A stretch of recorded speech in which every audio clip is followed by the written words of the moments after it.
وبطلب أنا نصرة من الله مش من العبد.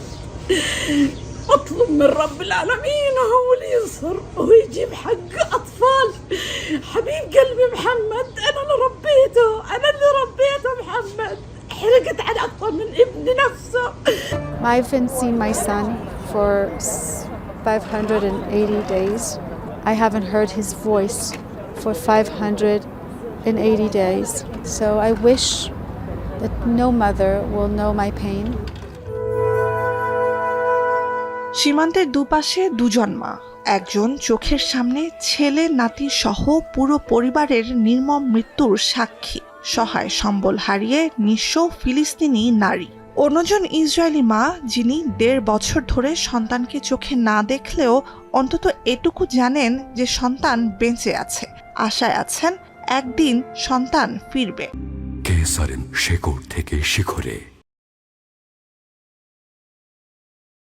First of all, to hug him, very strong, and I want to tell him that I love him. This is the most important that he needs to know, that we love him. واليوم عملوا جريمة كبيرة، بدل الجريمة 4 جرائم اليوم. عشان ايش هذا كله؟ مش حرام؟ كلهم بيشتغلوا هدول، بدوروا على رزق اولادهم، هم بقتلوا في الابرياء ليش؟ اللي بدهم اياه يقتلوا احنا شلنا فيهم.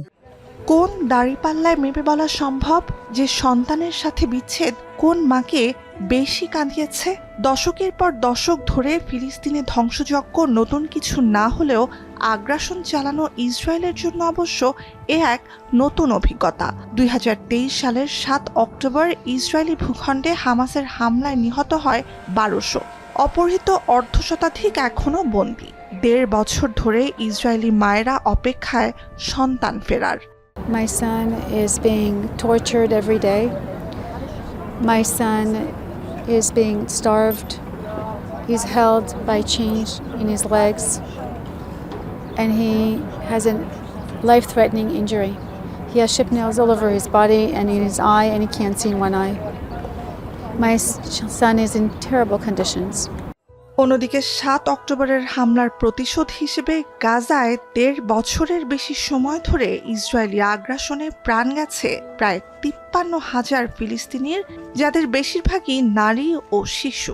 মধ্যপ্রাচ্যে এই নির্মমতার মধ্যেই প্রতি বছরের মতো মে মাসের 2য় রোববার উদযাপিত হল বিশ্ব মা দিবস। সারা বিশ্বে মায়েদের ভালোবাসা, আত্মত্যাগ আর অবদানের স্বীকৃতির দিন এটি। দেশে দেশে সন্তানেরা মায়েদের প্রতি এদিন ভালোবাসা জানালেও দৃশ্যপট ভিন্ন গাজার যুদ্ধক্ষেত্রে। কখনো সন্তানের মৃত্যুতে, কখনো ভূমিষ্ঠ হওয়ার পর থেকে অপুষ্ট ক্ষুধার্ত সন্তানের মুখে খাবার তুলে দিতে না পারা ফিলিস্তিনি মায়েদের হাহাকারে কান পাতা দায় অবরুদ্ধ গাজা উপত্যকায়।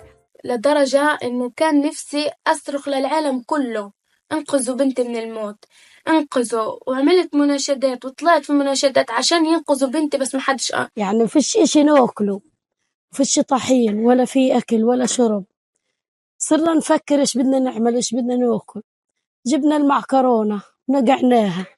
সুস্থ পরিবেশে সন্তানকে বড় করার চিন্তা তো দূর, যুদ্ধ সংঘাতে সন্তানকে বাঁচিয়ে রাখাই দায় ফিলিস্তিনি মায়েদের জন্য। কয়েক দশকের ইসরায়েলি আগ্রাসনে খালি হয়েছে লাখ লাখ ফিলিস্তিনি মায়ের বুক। বাকিদের সন্তান প্রজন্ম থেকে প্রজন্ম বেড়ে উঠছে রাষ্ট্রহীন নাগরিক হয়ে। নিজ দেশে কিংবা ভিন দেশে শরণার্থী হয়ে বেঁচে থাকা লাখো ফিলিস্তিনির জন্মলগ্ন থেকেই অনিশ্চয়তাই জীবনের একমাত্র নিশ্চয়তা। নুজহাত কামাল, এখন বিশ্ব।